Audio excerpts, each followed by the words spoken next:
Okay, good afternoon, all of you. Uh, Today I'm going to resume the discussion of the new classical economics, which I started in the last class. So I had started by pointing out that the Keynesian's macroeconomics approach was criticized from two angles. One was by the monetarists. They argued that there were some problems with the Keynesian assumptions regarding the money demand function, and as a result of this, the Keynesian assumption that increasing or changing money supply will not work, that assumption is not valid, or rather, the result is not valid. In fact, they argued that the Keynesian policy of stressing fiscal policy was not right. It is fiscal policy who will fail to change the or stimulate the economy. Okay, so the monetarists argued that money supply is the main thing in the economy in the short run.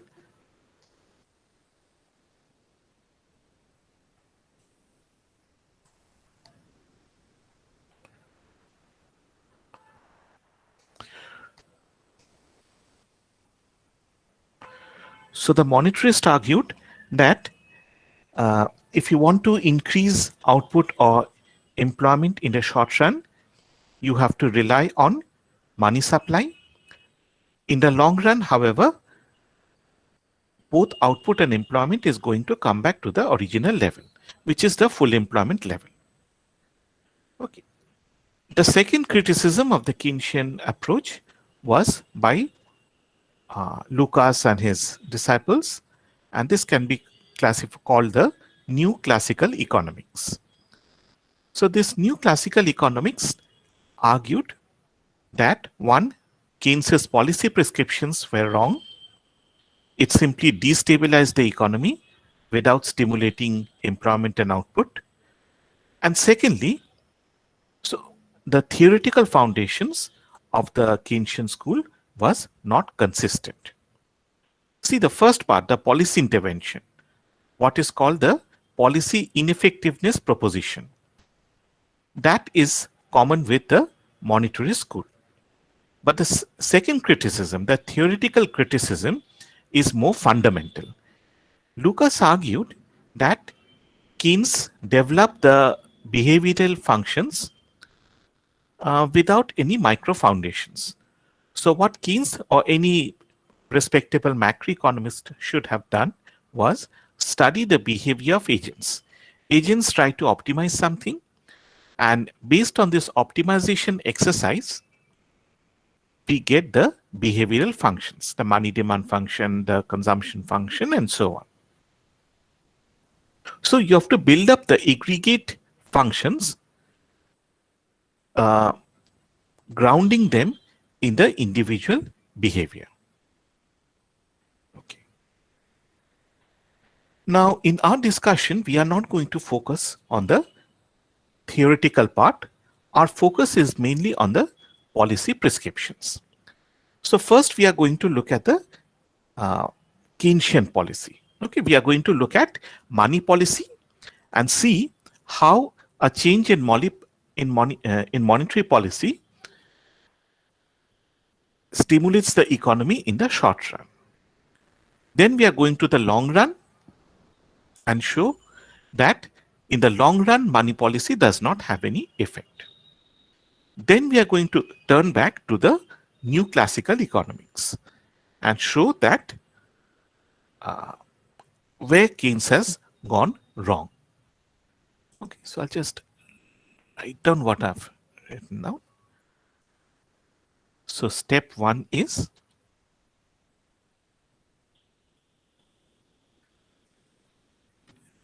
increasing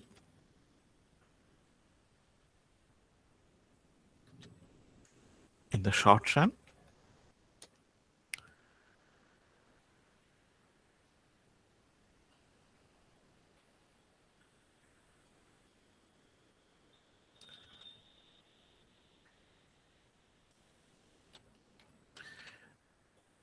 Step 2 is, again, we are going to look at money supply in the Keynesian model, but this is in the long run. And in step 3,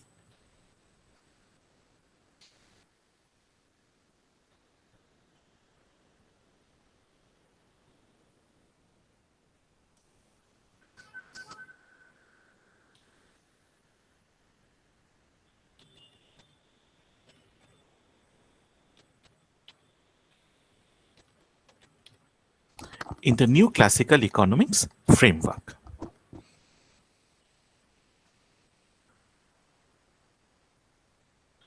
Okay.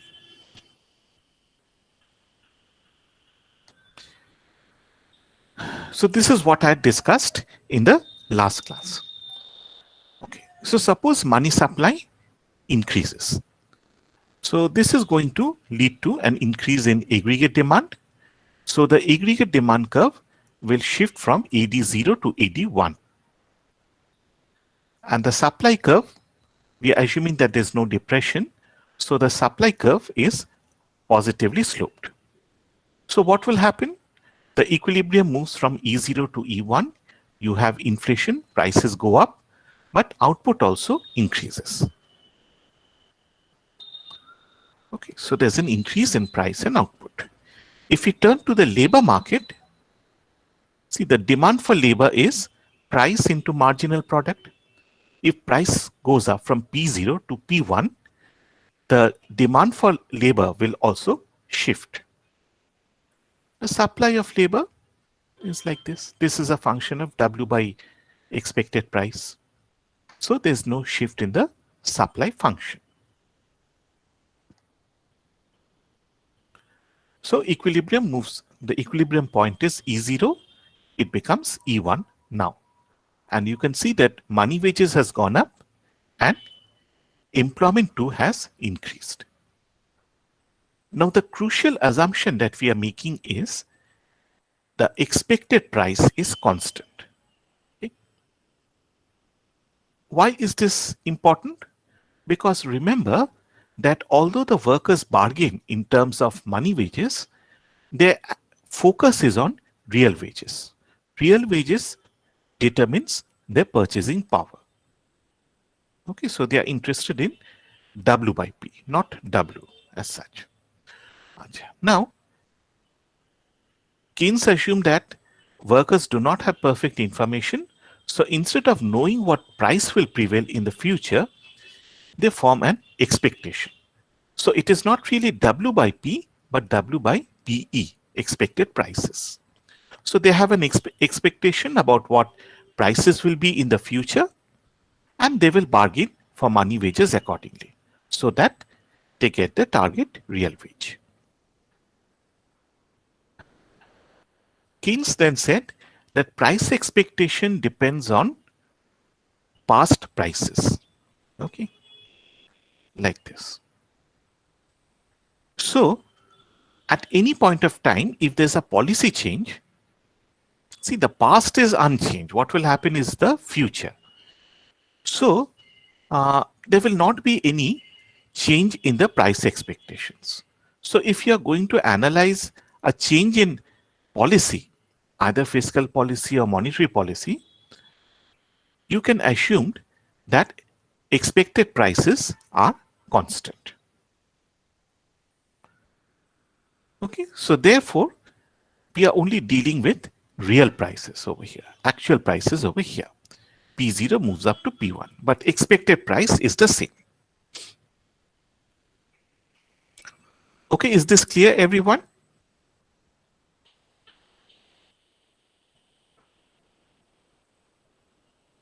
Yes, sir. Okay. So this is in the short run. Okay. In the short run, there's a change in policy.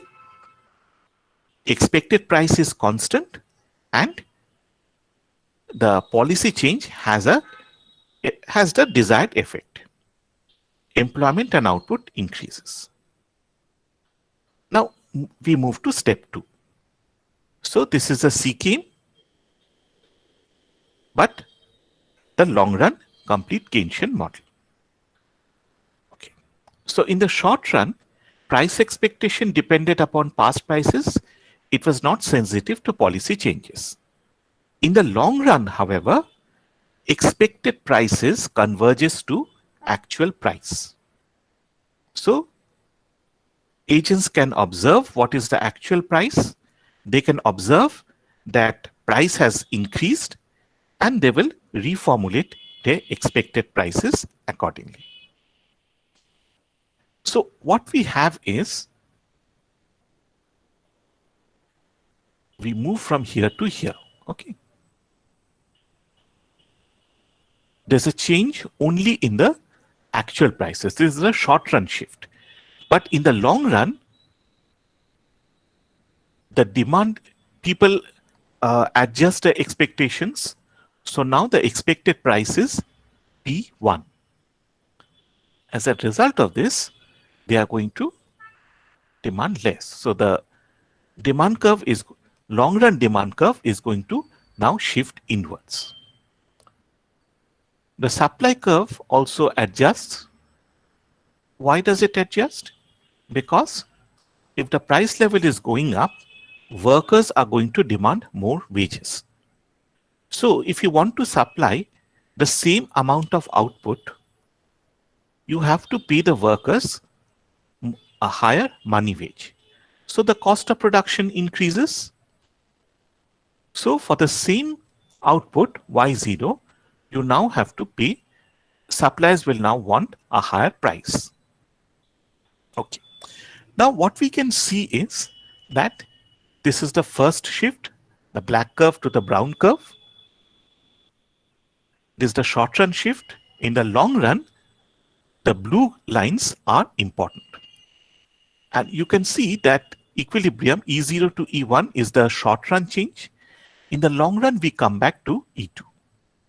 Here, prices are still higher compared to the short run. But what is important is output is the same.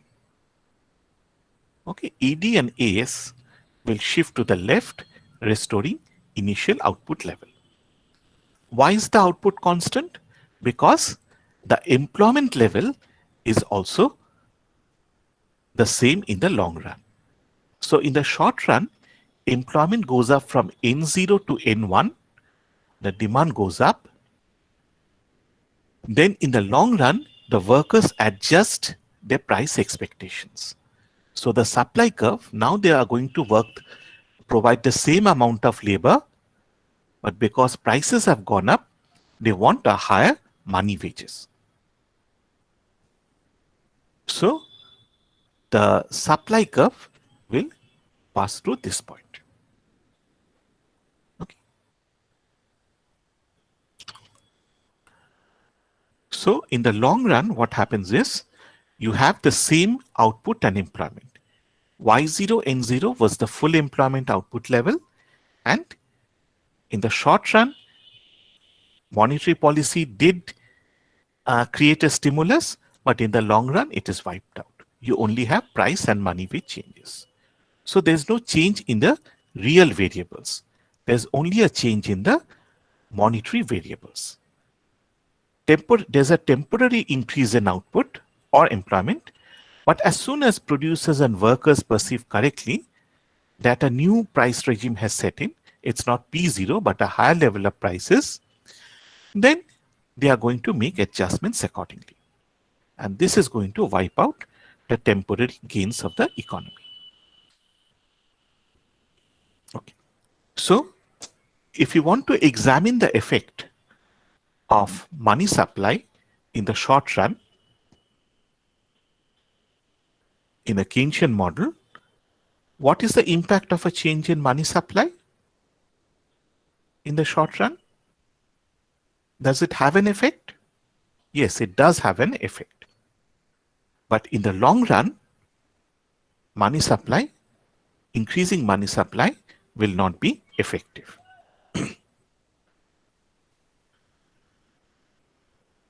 So to sum up in Bengali, যেটা হচ্ছে যে short রানে যদি government মানি supply বাড়ায় তখন worker producer সবার price এক্সপেকটেশনটা constant থাকছে, তার ফলে শর্ট রানে আউটপুট এবং এমপ্লয়মেন্ট বাড়বে।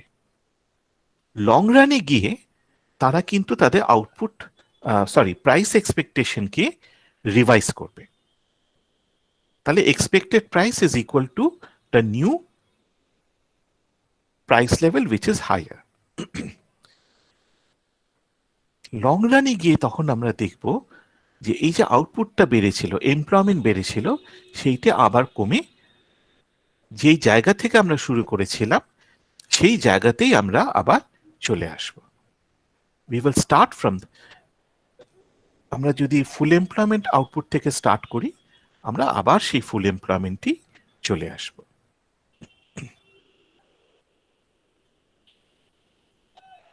ঠিক আছে? So do you understand the effectiveness of monetary policy in the Keynesian model?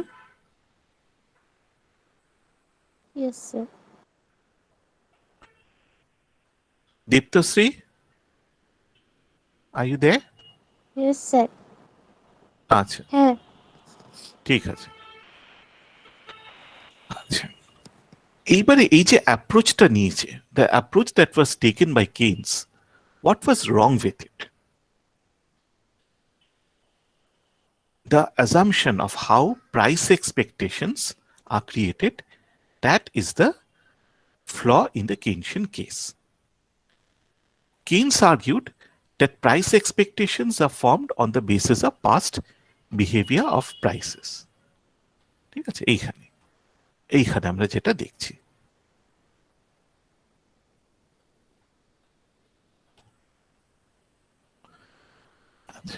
Second হচ্ছে the adjustment of expected prices is slow and can be assumed to be fixed for analyzing policy changes.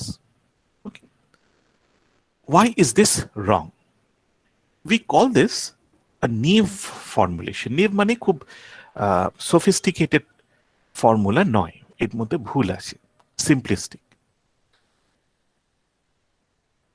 যখন আমরা দেখছি যে price change, when people agents are seeing that prices are changing, মানে short রানে আমরা কি দেখেছিলাম, the agents had seen that prices, they had assumed that expected prices are constant, okay, but they found that prices had really changed as a result of the monetary expansion.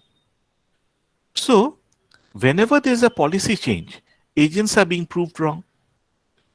So why are they not changing their policy expectations? Why are they still assuming that past prices will prevail? This is something which is wrong. They're simply assuming that what has happened in the past is going to happen in the future also. ঠিক আছে? অর্থাৎ কেইন্স যেটা বলছে, কেইন্সের অ্যাজাম্পশনটা হচ্ছে যে অতীতে যা ঘটেছিল, প্রাইস যেভাবে চেঞ্জ করেছিল সেটাই কিন্তু কন্টিনিউ করবে। আগে যদি প্রাইস 10 রুপিস হয়, ভবিষ্যতে ওটা 10 রুপিস থাকবে।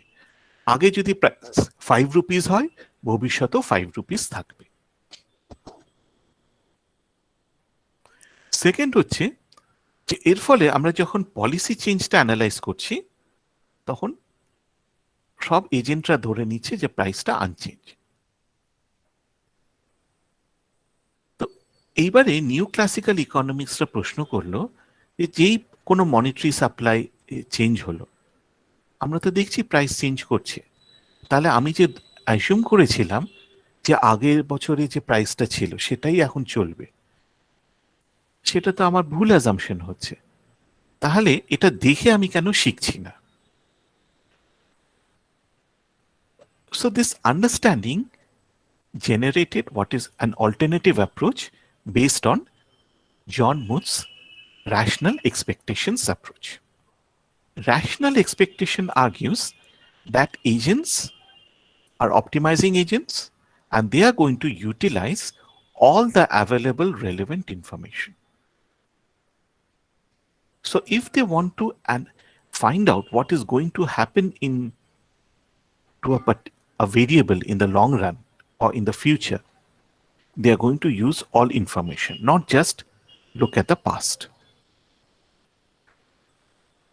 So in contrast to Keynes's backward-looking theory, where you are simply looking at what has happened in the past Rational expectation knows that the past will not be replicated. The future is different from the past.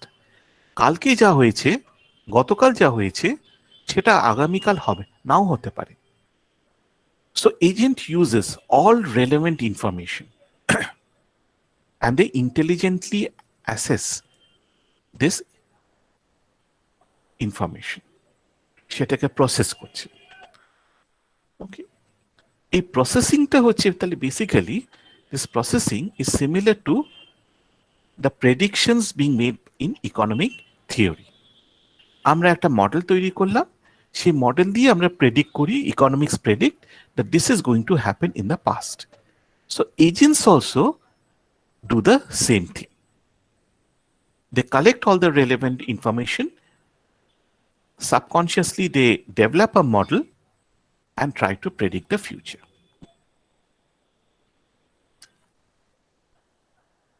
So, when we are trying to analyze the impact of a policy, now we have to make two distinctions. One is the policy is anticipated. Why is it anticipated?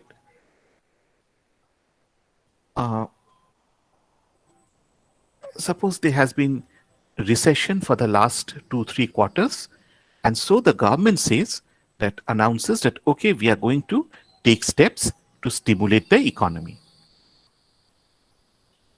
Okay, so the policymaker announces that a policy change is going to happen in the future.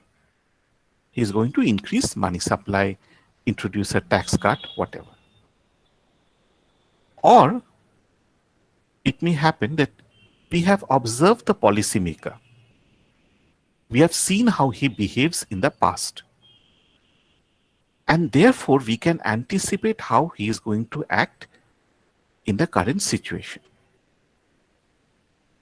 মানে তোমাদের মনে আছে কিনা জানি না, যখন গত বছরে লকডাউন হচ্ছিল, লকডাউন তো কোথায় 2 সপ্তাহ না 3 সপ্তাহের জন্য হয়েছিল, তখন তারপরে সবাই বলল লকডাউন এক্সটেন্ড হবে।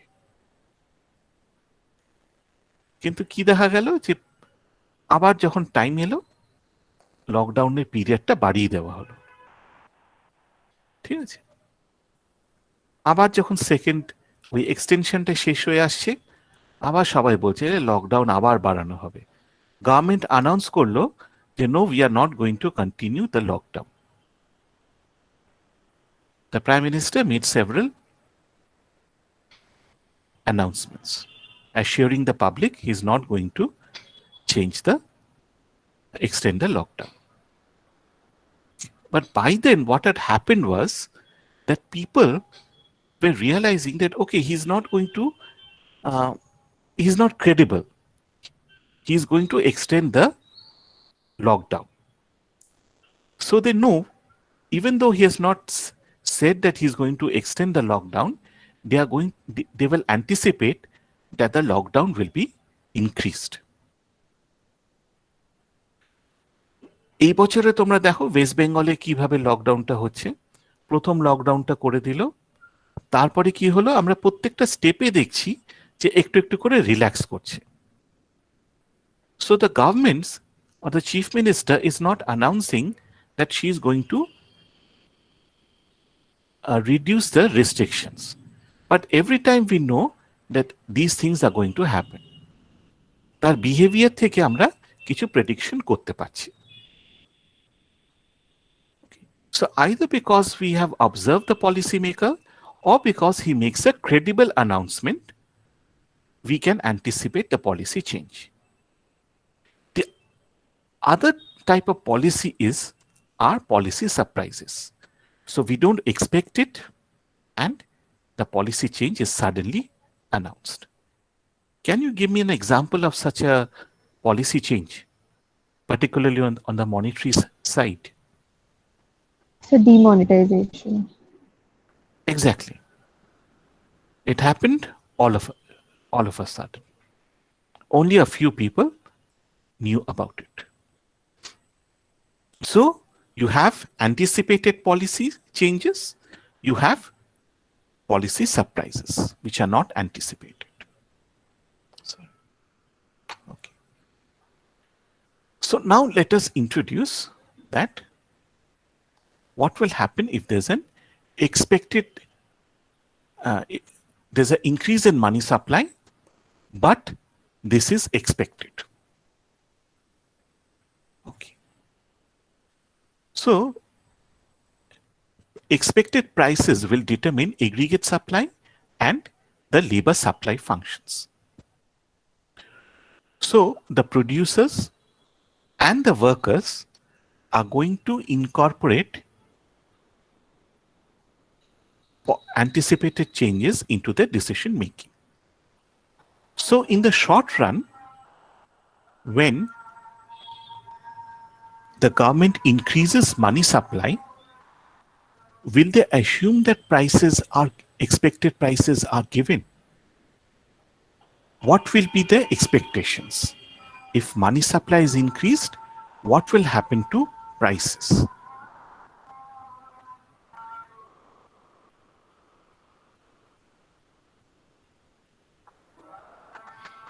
So they'll expect prices to go up.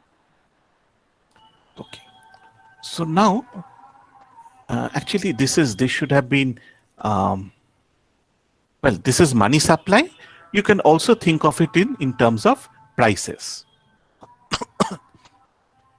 So this is ADM0 is the initial money supply, and ASM0 is the initial money supply.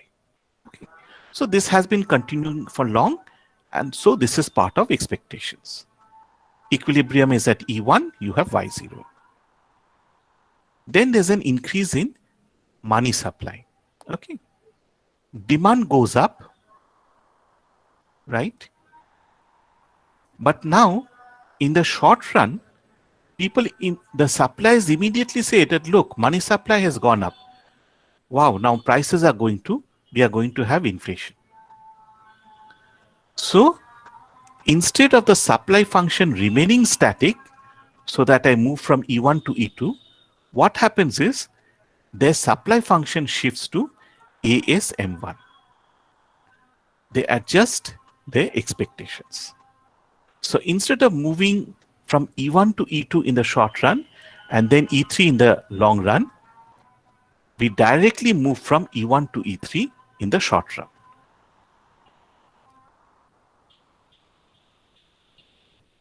Okay, so the money supply simply leads to inflation P0 to P1.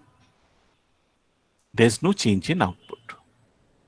And I'm talking about the short run, not the long run. Okay, so in the short run, Keynes had said there would be an impact of increasing money.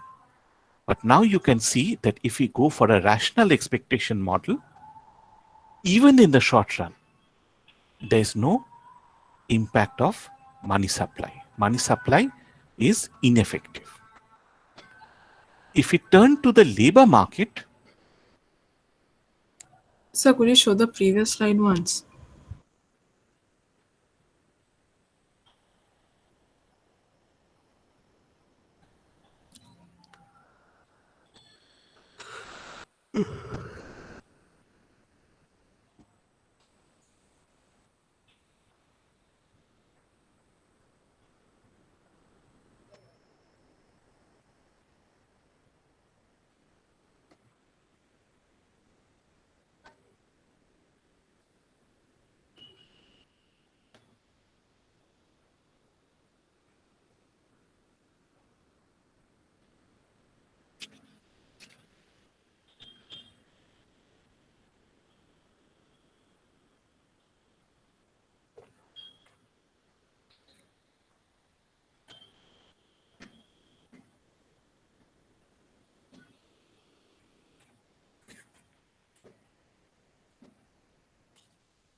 Thank you, sir. Done. Okay. Hoity-toity. Okay. Now let us turn to the labor market. So in the labor market, we start from E1, where this is the labor supply function, and this is the labor demand function, P0 into MPL. When money supply increases, okay, the price level goes up, right? So we move from here to here. There's no change in the supply function. Okay. But the change in money supply and consequent price rise to P1, okay, price is going to go up to over here to not to P prime 1 but to P1. Okay. So both of them are internalized. People, the workers and the firms anticipate this.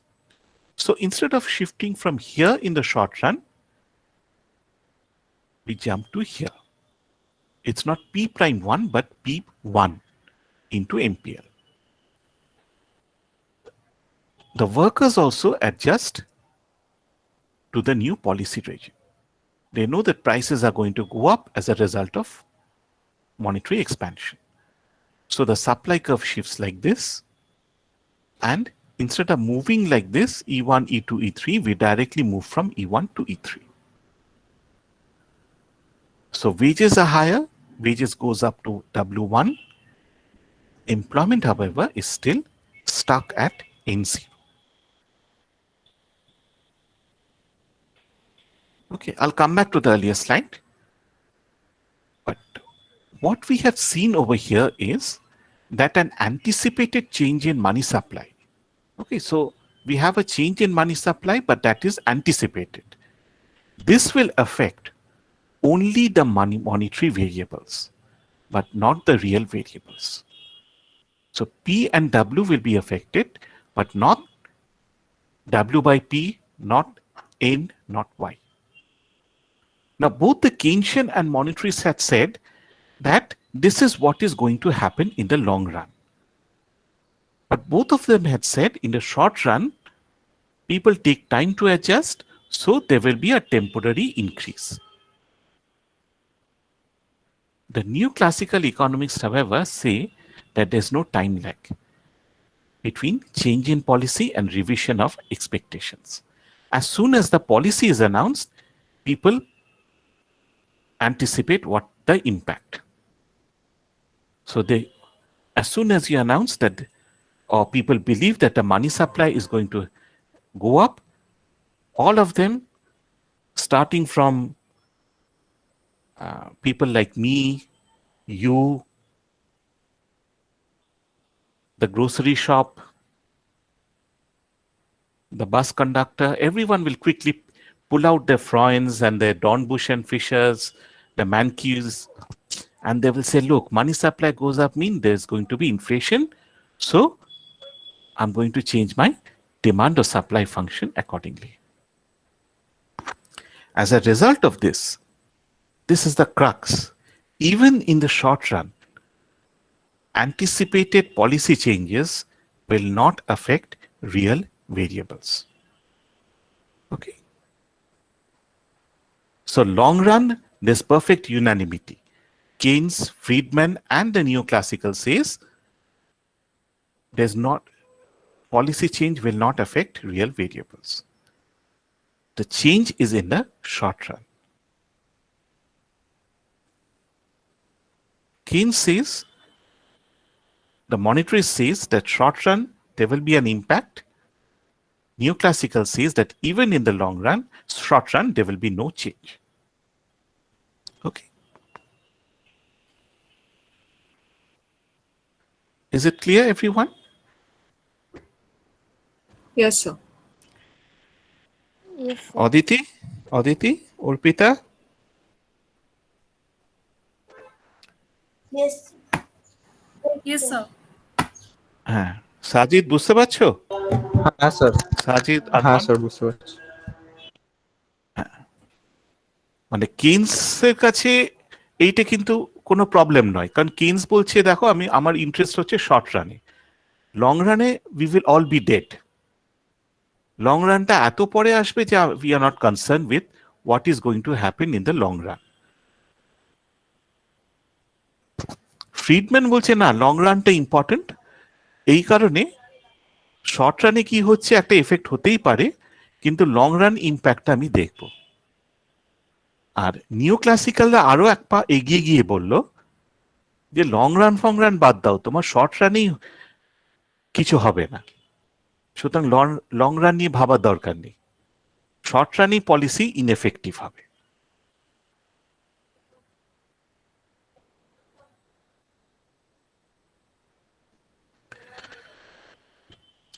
Okay, so if you want to write down this slide or the earlier slide, just let me know. Sir, could you show the earlier slide once?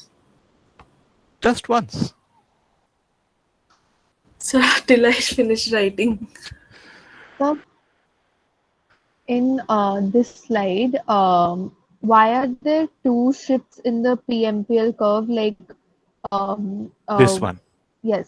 So first it's at P naught MPL, yes, MPL, and then price actually goes up because of the increase in money supply. So it becomes P1 prime MPL.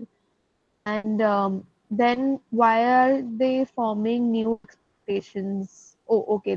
Okay. So after the prices, they're forming expectations and then it's shifting again. Yes. So this is the time lag for expectations to be revised. Okay. This time lag is so small. In fact, this time lag and this time lag is so small, it's virtually over. Output will change maybe just for 1 day or 2 days or 1 week, something like that.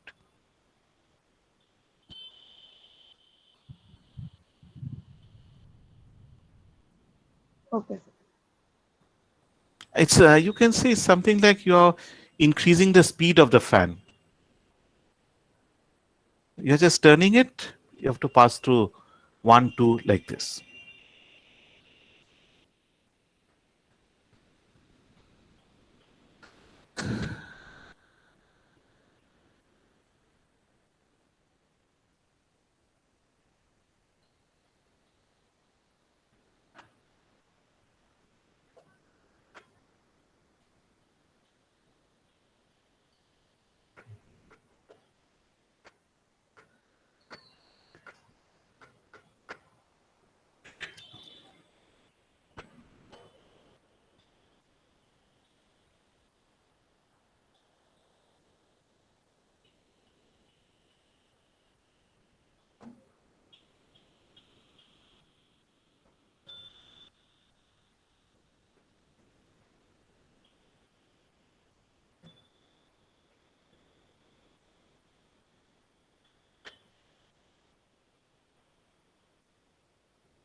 you can think of P prime 1 as a signal that when people see that prices has gone up from P0 to P prime 1, they know, okay, that there's going to be inflation. And so they immediately adjust it to something to P1.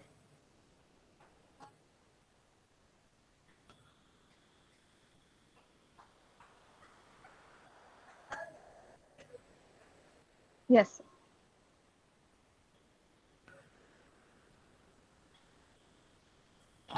উপানিতা হয়েছে তোমার? So 1 second, I'm just Okay. copying the diagram.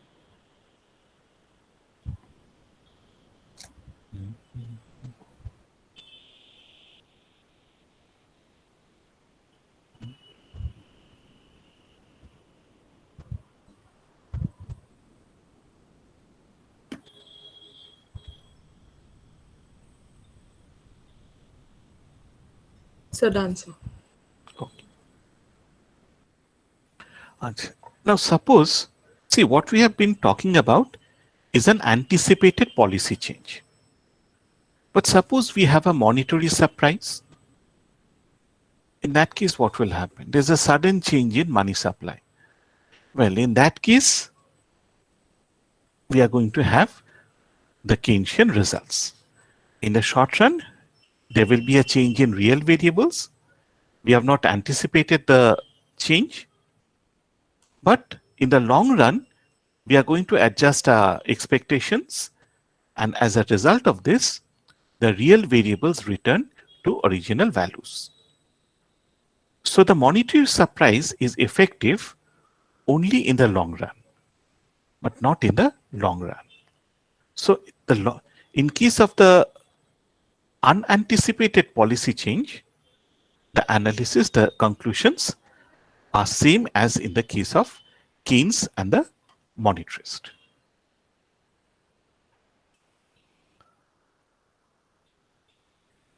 So could you show the previous slide once?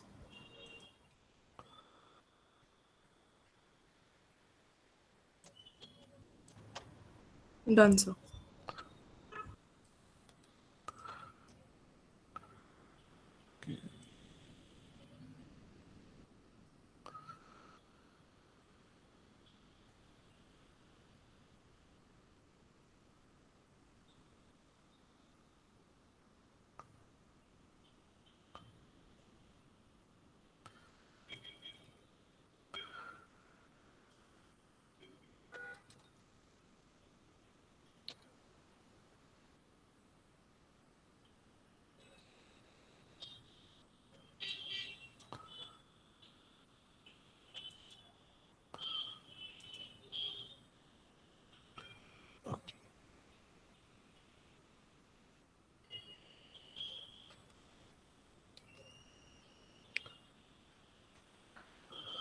Okay, so let's sum up what we have said.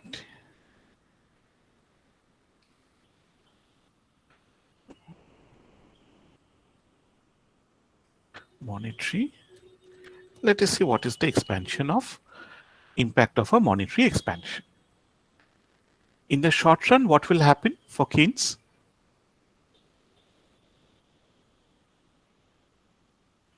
Increase in output and employment.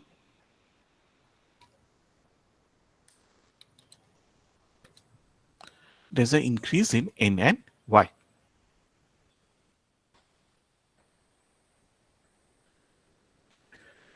What will happen in the long run?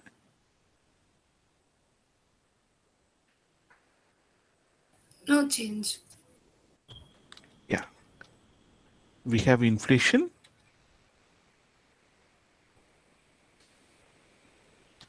Sorry.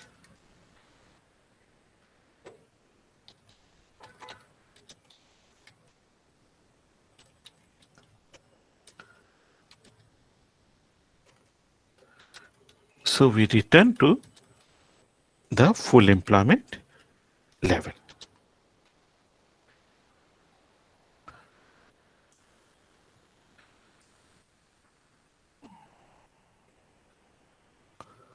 Okay. Keynes says short run is important.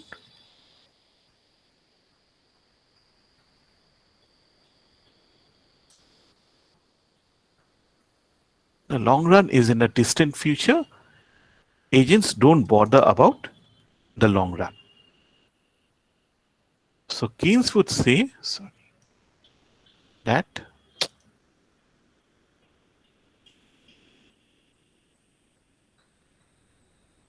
this is the important part, not this.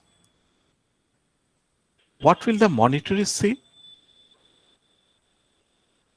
What is going to happen in the short run?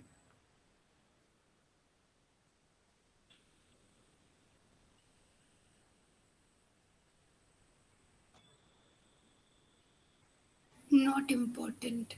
Like they did not consider short run important. No, they considered it. This is So saying increase in nominal income. না short run একই জিনিস. There's nothing wrong with the Keynes.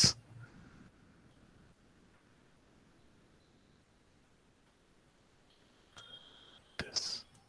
So did you stop presenting? হ্যাঁ এটা বন্ধ হয়ে গেছে.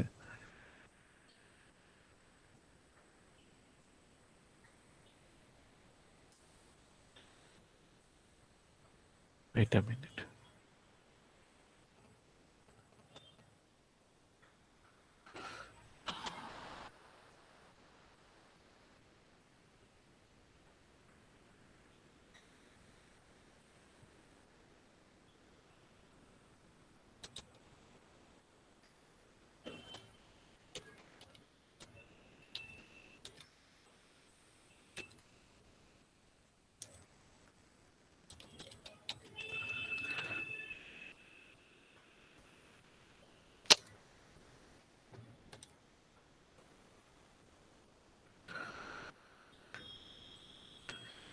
ঠিক আছে.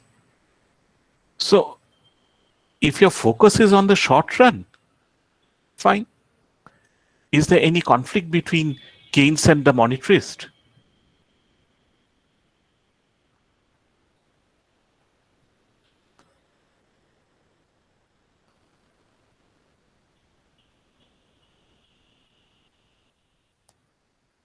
So if suppose you're focusing on the short run, okay, is there any difference between a Keynesian prescription and a monetarist prescription? No, No, sir. sir. No. There's no change. So the difference between Keynes and the monetarist is, are you focusing on short run or long run? So far as the impact is concerned, you can see it's the same.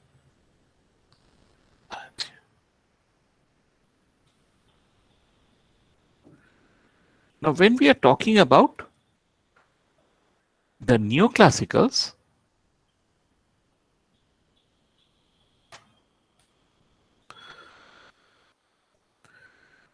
we now have to think about two types of changes: anticipated or unanticipated. Again, in the long run, there's no difference.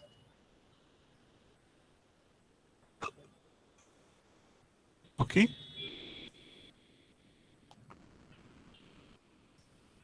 In the short run, this is important.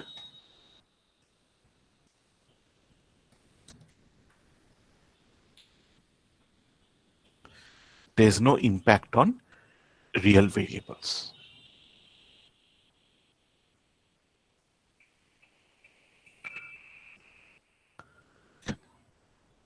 So if the change is unanticipated, compare with the Keynesian and monetarist case, there's no difference.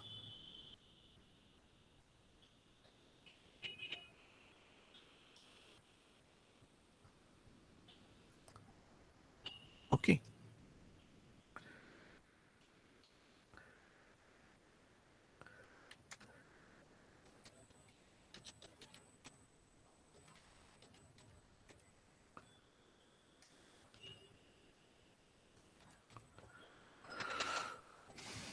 Here you are saying that it is ineffective, policy is ineffective even in the short run. See, if you look at Friedman and Keynes, both of them are saying that policy will have an impact in the short run. It is the long run that is going to be important. Okay, so in the short run,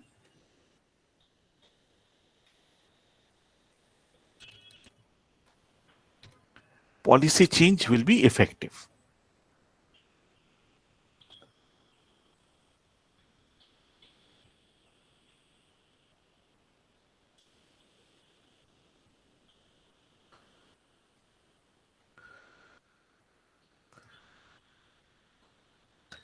He is dismissing the long run. Keynes dismisses the long run by saying we are all dead. Monetarist agrees with Keynes completely. The only difference is the focus. In case of the neoclassicals, they are saying that, okay, if it's an unanticipated change,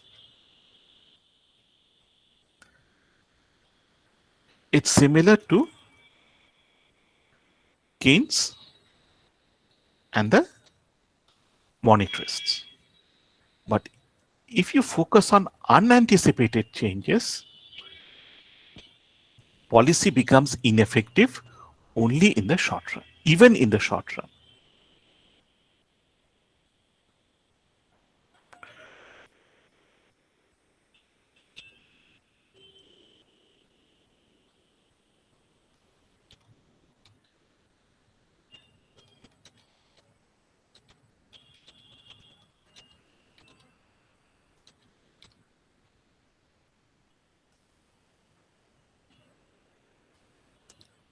Is it clear?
Okay. So is this clear? Okay. Now, if you compare, go back, start with the classicals. What was the assumption that classicals had made about expectations? They had simply assumed that agents have perfect information. So somehow they are magicians, they wave their wands, and they know what is going to happen in the future. So when the workers come to the labor market, they know that prices are going to be P1, P2, whatever. So therefore, there's no short-run impact of policy changes on any real variable. Okay. There's no deviation from the full employment level. You can have, if there's a shock, there's a change, but the economy bounces back, jumps back to the original full employment level. Right? So if you look at the rational expectations model, they are now getting the same conclusion as that of the classical economist. Friedman is unable to get this. Friedman is getting this only in the long run. But the classical, new classicals are showing that what the classical economists had said, Wicksell and Marshall had said, that is true even in the short run. But what is the problem with these rational expectations?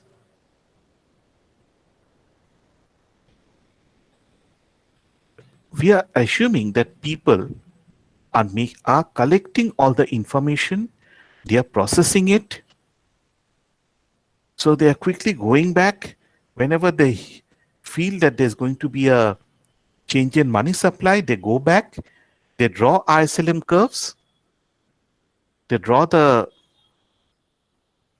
this production curve, ND curve, NS curve, and they know that okay, prices are going to be this. But do agents really have this capacity? What do you think?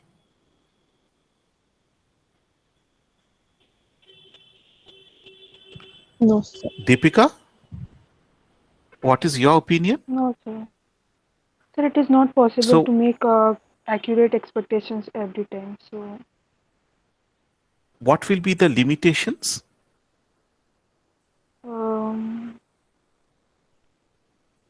expectations, predictions, and expectations are assumptions kind of thing, approximations. Not there. It is not necessary that it will always be accurate.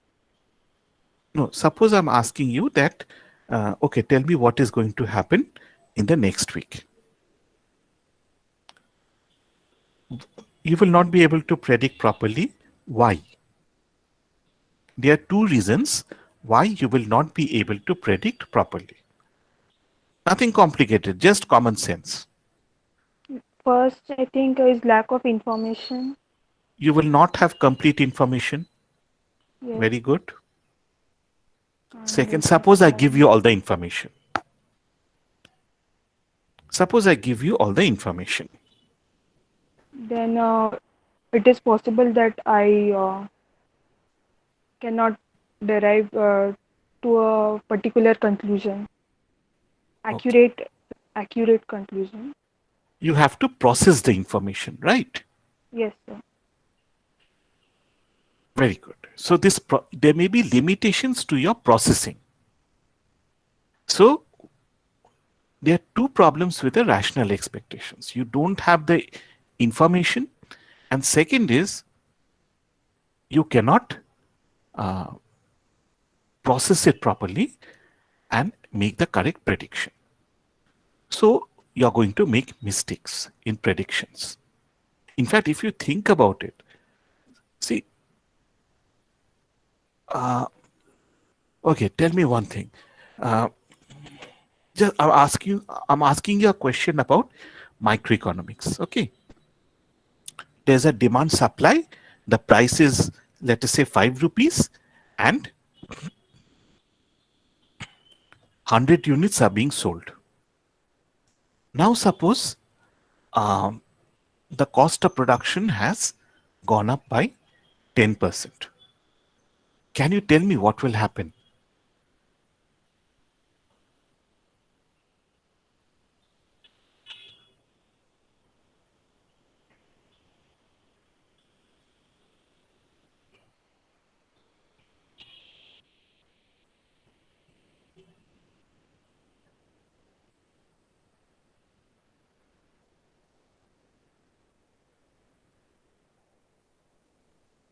Prices will go up.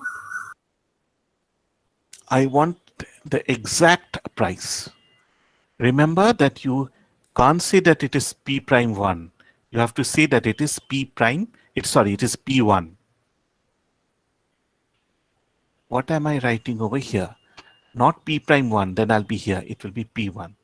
So you can't say, get away by saying the prices will rise. You will have to tell me the exact price. Price is 5 now. You have to tell me that prices have risen to, well, 7.5, 8.2, whatever. So it's not just the qualitative change that if money supply goes up, price is going to go up. You have to make even more, even better predictions in quantity terms. So can you realize the difficulties, the strength of the assumption of this rational expectation assumption?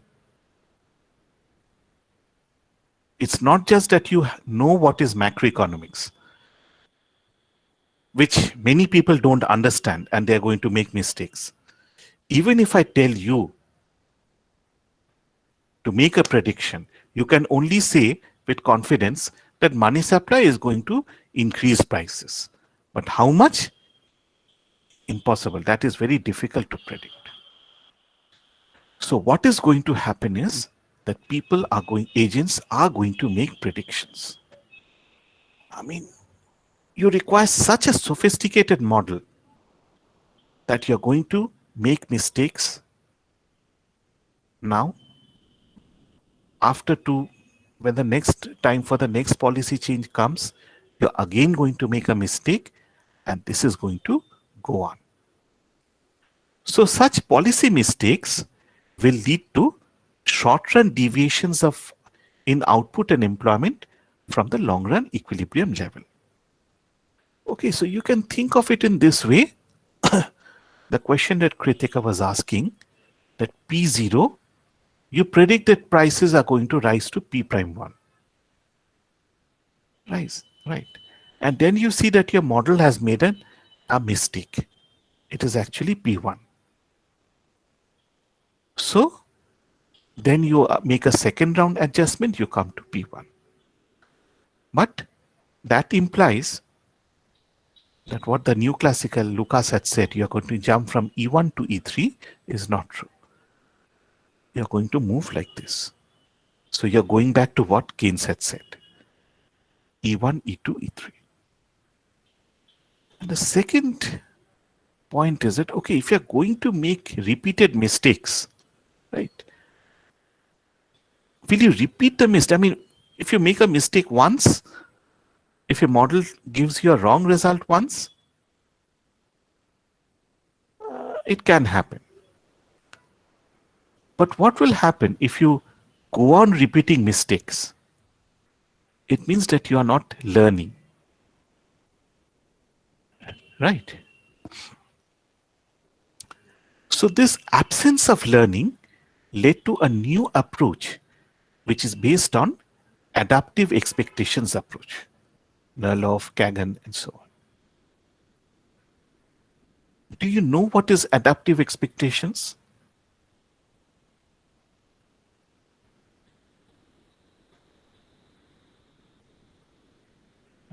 No, sir. I mean, we did it a little bit in Phillips relation and Math-Eco, but we didn't get into the theory. No, that's okay. But what is the genesis? I mean, the crux of this adaptive expectations.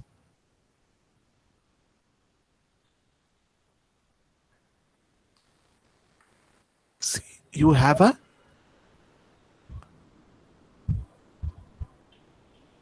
So we see the past prices to predict the future.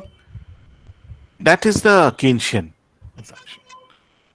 No, what you do is you look at the past, so PT minus 1.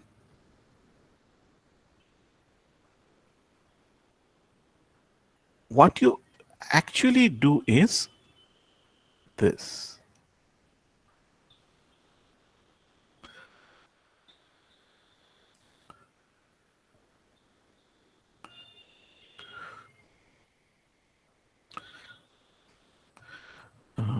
Sorry.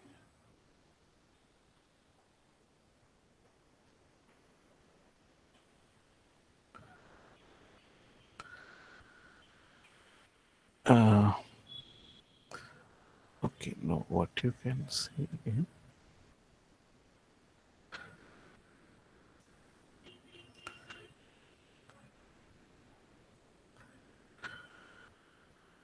okay, so you have an expectation about the past, which is P expected price in T minus 1.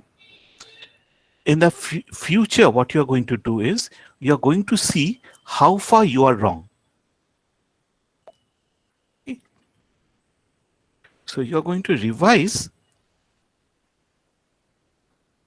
your expected price by the mistake. So suppose your expected price was 5. Okay, and your mistake is the actual price was, let us say, 8. So what are you going to do? Will you continue to expect a price of 5? No, sir. You see that is a mistake of 3, right? Yes. You had underestimated prices by 3. So you're going to revise price by the mistake. So it will be 5 plus, well, I'm putting it in bracket because you know that conditions have changed. So it might not be exactly 3. It might be a little less than 3. It might be a little more than 3. But you are going to revise your prices upward.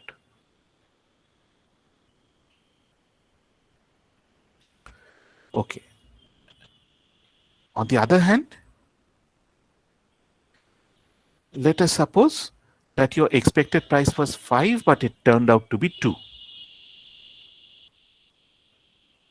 What you are going to do is you made a mistake of minus 2. So you are going to go for a downward revision. Okay, it may not be by exactly minus 2, but you're going to revise it downwards. I mean, you can think of it in this way. It will be a function of the mistake that you have made. So every period you formulate an expectation. This expectation, if this expectation turns out to be correct, you continue with you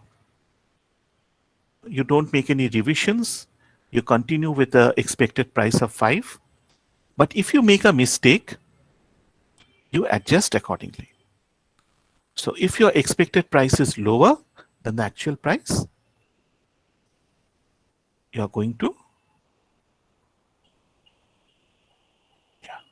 if your expected price is lower, okay.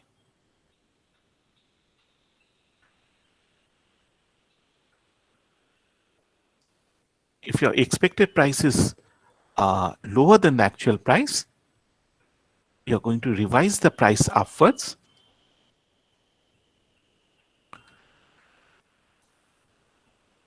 But if you expect it to be lower, you're going to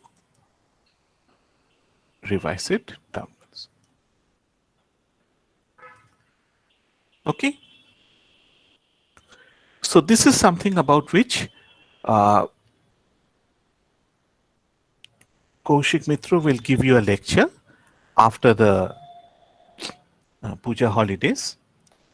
He will give the lecture on 25th and 29th October, 6:30 p.m. So do register. The registration is open in the website. So this is actually his specialization. Okay.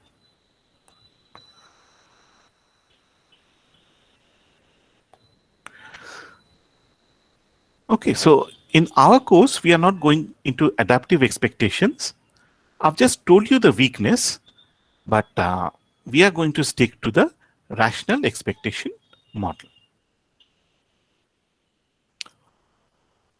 So over here, let us think of what is the impact of a counter cyclical fiscal policy. Okay, why are we looking at a counter cyclical fiscal policy?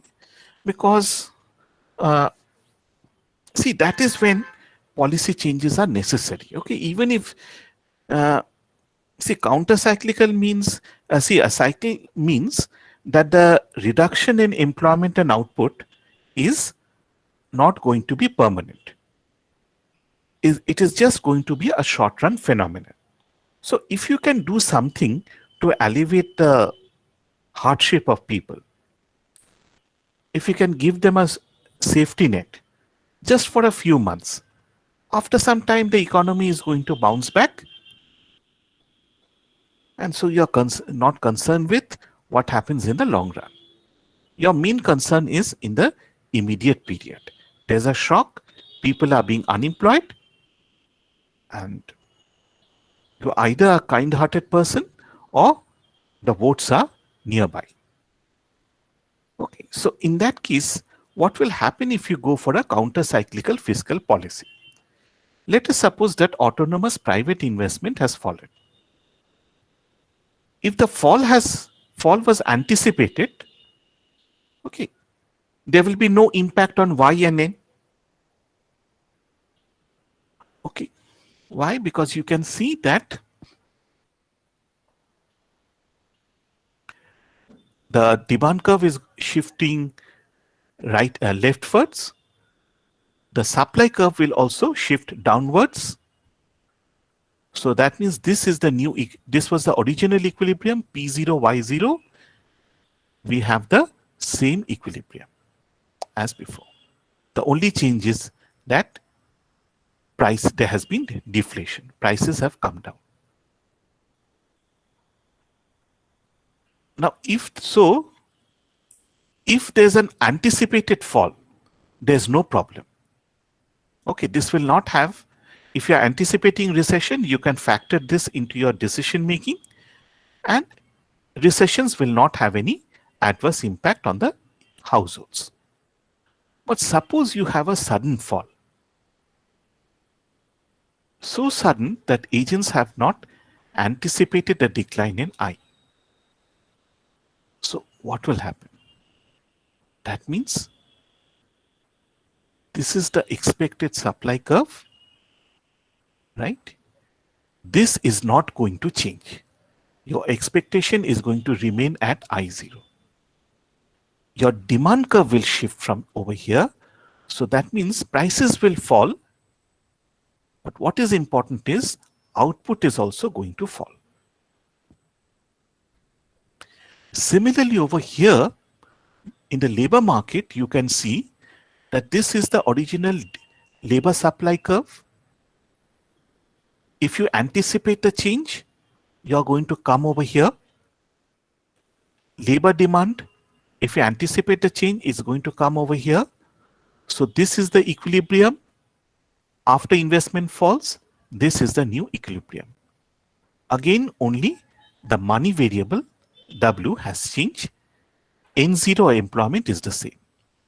But if you don't anticipate this is going to be the money demand function, and the money supply function is going to be unchanged.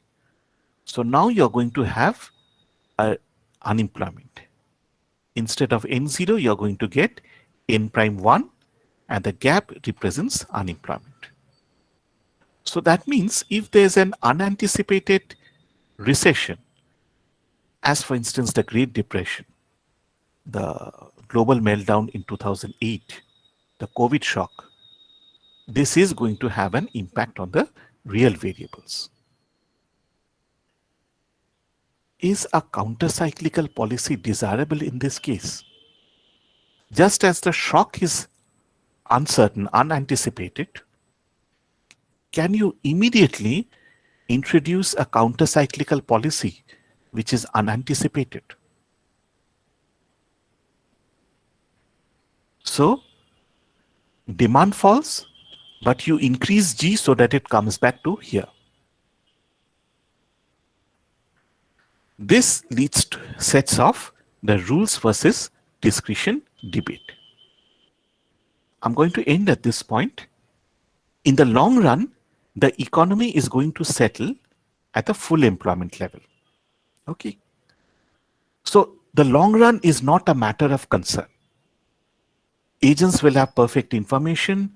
They are going to revise the expectations properly. They have time enough. So whatever shock occurs, the impact is going to die out in the long run. And you are going to remain at N0, Y0. Everyone says the same thing. Keynes, the classicals, Friedman, everyone. The problem is in the short run. You have business cycles. So sometimes demand is going to go up during the boom period.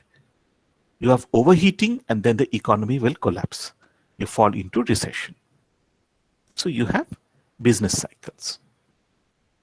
Such business cycles will destabilize the economy and is going to lead to oscillations, fluctuations in employment and output. And it's going to cause distress. How to tackle such fluctuations? One alternative is that the government exercises its discretion. So if there's a boom, they immediately adopt a contractionary policy and try to prevent overheating. If there is a slump, then immediately they start stimulating the economy, spend more, introduce tax cuts, increase money supply so that demand goes up. This is one type of policy, a counter-cyclical policy where the government exercises discretion. The other is the government ignores the short-run deviations. That, okay, you're going to have these problems, this is going to cause distress, but only in the short run. So what the government should do is stick to a rule. The economy is growing in a particular, along a particular time path in the long run, and you anticipate this long run growth and you determine a policy which can support this long run growth. And the slumps, the recessions, the booms, you just ignore as given. What do you think? Do you think, which policy would you suggest? Would you prefer?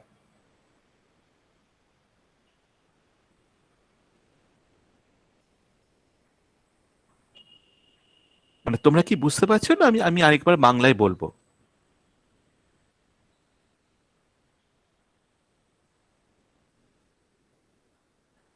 Sir আরেকবার বলুন। ইংরেজিতে, বাংলাতে, হিন্দিতে, ইংলিশে কোন হলে চলবে। ভাষায়? আচ্ছা, ঠিক আছে, আমি ভাবছিলাম তামিলে বলবো। Okay, what is happening is you have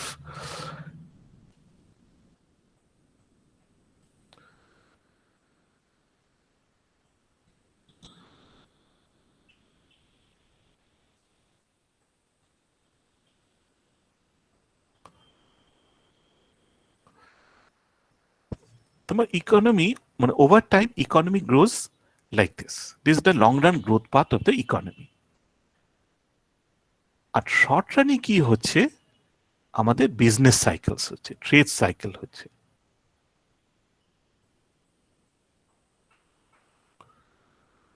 ওকে, এখানে হচ্ছে boom, we are above the long run growth, আর এগুলো হচ্ছে slump, recession, we are below the long run growth.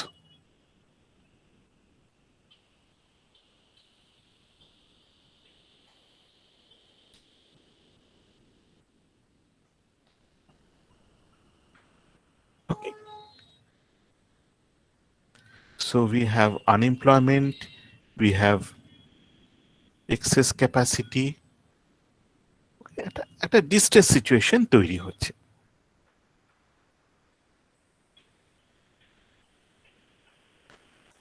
আর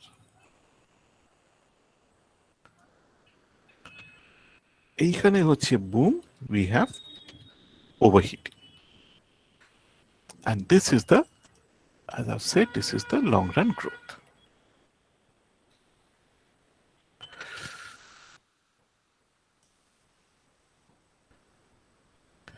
তাহলে যেটা ওরা বলছে, if I introduce a counter cyclical policy, what will happen? This will come down. এরকম হবে। এইটা আবার একটু এইখানে অ্যাপ্রোচ করবে। It's going to approach the long run. তার মানে যেটা হবে যে এই যে এতটা যে ভায়োলেশন গুলো হচ্ছে সেগুলো না হয়ে এরকম একটা পাথ নেবে।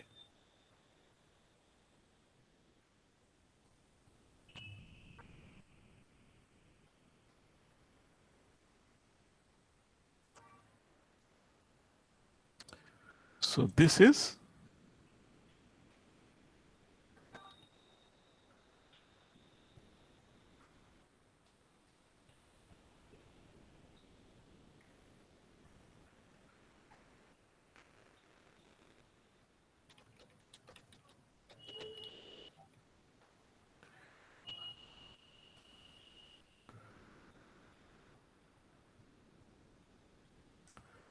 ঠিক আছে, এইটা হচ্ছে counter cyclical fluctuation.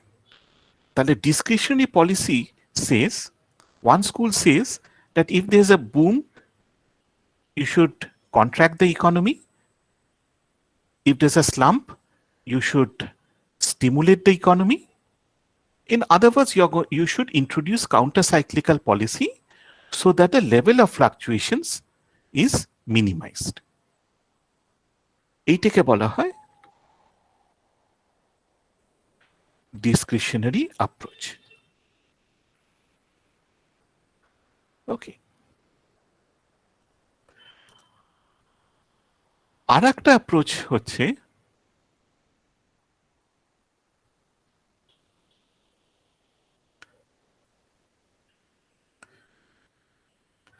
Rule based.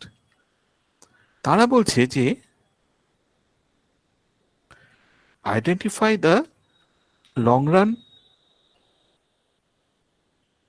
Growth trajectory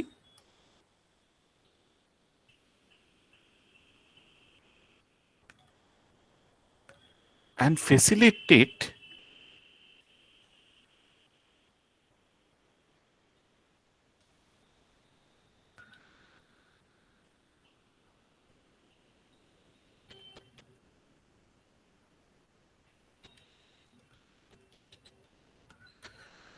মানে জাস্ট লং রানে কি হচ্ছে সেটার উপর ফোকাস করে তুমি তোমার পলিসিটাকে রেখে দাও, মানে তুমি এই লাইনটাকে দেখো।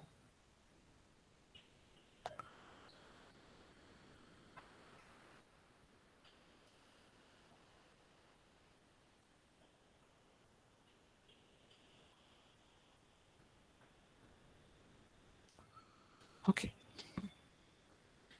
Short running, they are going to be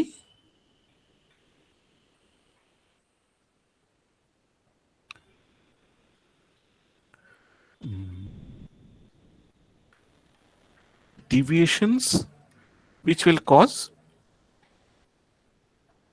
misery to people. But we should just ignore this. Otherwise, any type of policy will actually increase the fluctuation. মানে এটাকে তো আমি কমাচ্ছি, না কমিয়ে যেটা হয়ে যাবে, এটা পার্পল না করে এটা গ্রিন করে দিই।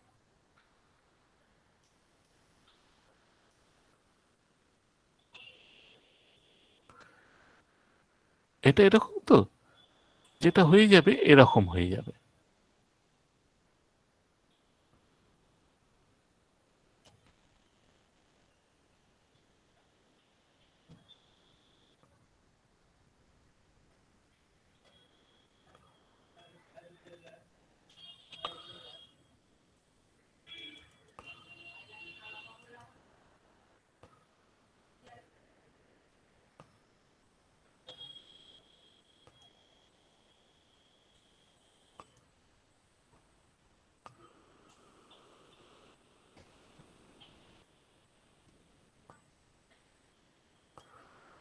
বুঝতে পারছো? মানে what is going to happen if you interfere? Counter cyclical করতে গেলে যেটা হবে যে অসিলেশন গুলো actually may even get reversed. It's not going to be effective. You're simply going to destabilize the economy even more. Just প্যাটার্নটা, এই প্যাটার্নটা না হয় তোমার অন্য একটা প্যাটার্ন হবে, but the fluctuations are going to be quite large. So if you try to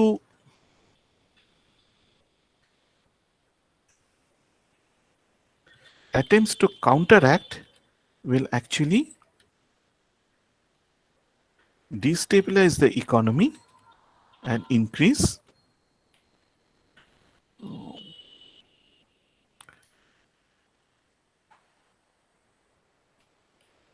or even reverse the oscillation.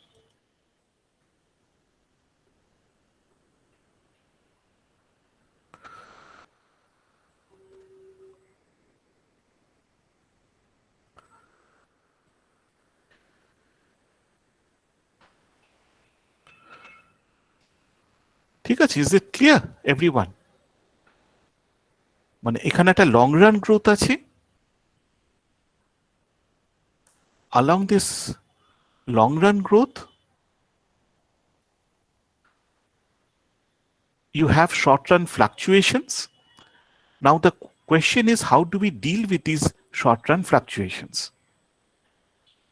Discretionary policy বলছে you should intervene, introduce counter cyclical policy so that the degree of oscillations gets minimized. Rule based policy maker বলছে just focus on the long run growth. এটাকে anticipate করো, করে এটা সেই মতো একটা policy তুমি তৈরি করো, মানি সাপ্লাই তুমি সেই মতো করে ইনক্রিজ করো, let money supply grow at a constant rate. Okay. If you try to introduce counter cyclical policy, it is not going to be effective. It is actually going to destabilize economy. Oscillations are going to increase. They may even get reversed. মানে broom হলো, তুমি intervene করলে স্লাম্পে চলে গেল, কোনো লাভ হলো কি? স্লাম্প হলো, তুমি ইকোনমি স্টিমুলেট করতে গেলে ওভারহিট হয়ে গেল। So it's not going to help the people.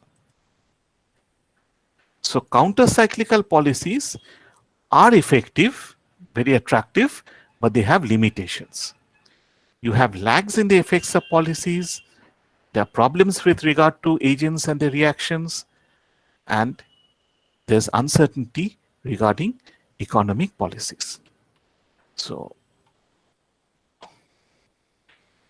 in the next class, we are going to look into each of these issues and see why counter-cyclical policies are not as attractive as they seem to be.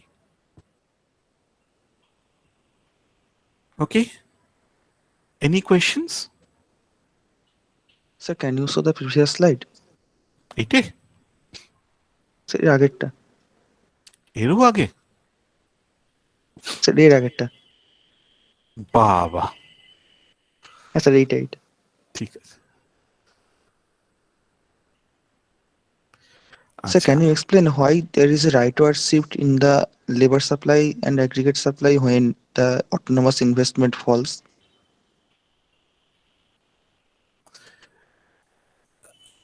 আচ্ছা, demand ফাংশনে কি হচ্ছে যে তোমার demand ফাংশনটা কি? Price into VMP, sorry, price into marginal product.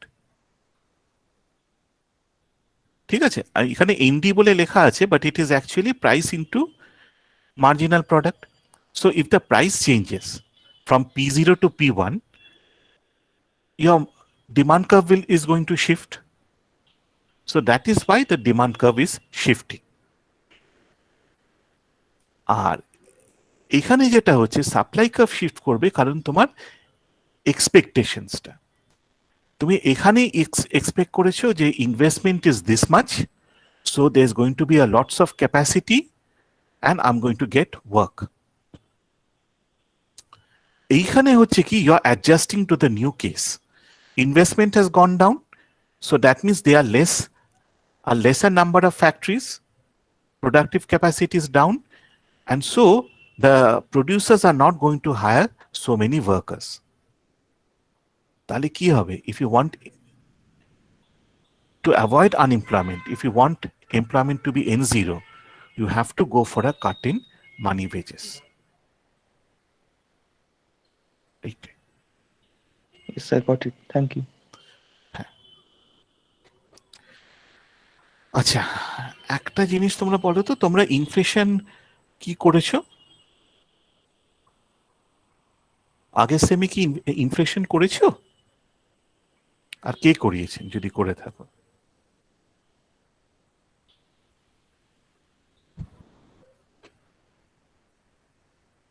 So we did inflation and unemployment from this book Samuelson. JD ma'am করিয়েছেন। আচ্ছা, ফিলিপস কার্ভ, তারপরে রেশনাল এক্সপেকটেশন, এগুলো কি তোমরা করেছো?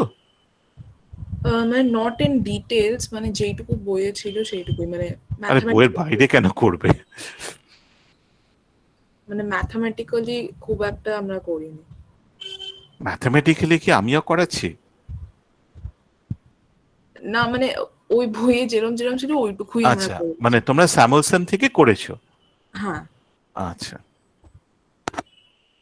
মানে ন্যাচারাল রেট অফ আনএমপ্লয়মেন্ট ওগুলো কিছু করনি? মানে নাইডু যেটা। ওগুলো করেছো কি? হ্যাঁ স্যার, ডেফিনেশনস এটসেট্রা আমরা মানে জিসি তোমাদের কি বলেছিলেন যে কি করাবো? ওপেন ইকোনমি আর ইনফ্লেশন এন্ড আনএমপ্লয়মেন্ট। ও আচ্ছা, well the bad news is that GC will most probably be unable to cover this topic, unemployment. So she has asked me to cover it. So after I finished this new classical, there will be an extra module for us to cover.